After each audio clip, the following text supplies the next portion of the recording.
Hi friends, this is 5 Minutes Tech YouTube channel. Here is Samsung Galaxy Tab A7 Lite.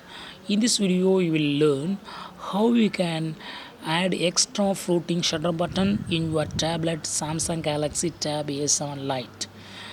Suppose if you want to use one more option for capturing image through camera, that is a shutter button, extra shutter button, you can do it. For that, first go to the camera of your tablet here and go to the settings icon of the camera. Okay, this before that, know that this is shutter button, this white circle is the shutter button.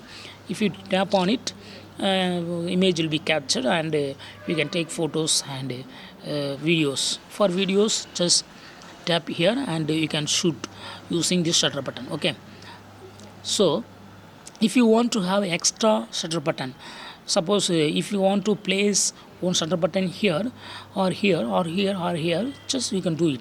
Okay, so for that, go to the camera settings here and go to shooting methods.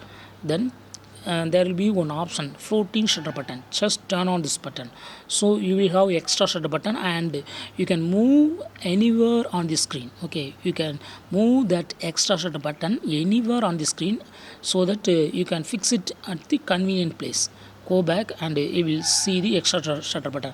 This is extra shutter button, this is default shutter button, and extra shutter button is available here. Just you can move, just pick up and track like this. You can move anywhere on the screen. Okay, according to your convenience, just you can place it. Suppose I place here and I take a picture. Okay, suppose if I want to take a picture using left hand, I can easily do it here. Okay, using left hand, by default shutter button, I cannot touch and I cannot touch this default shutter button. Okay, so this will be very convenient. So also you can move anywhere on the screen. Okay, so in this way you can easily add extra shutter button and take pictures as pictures very easily and conveniently. Okay, that's all friends, thanks for watching, bye.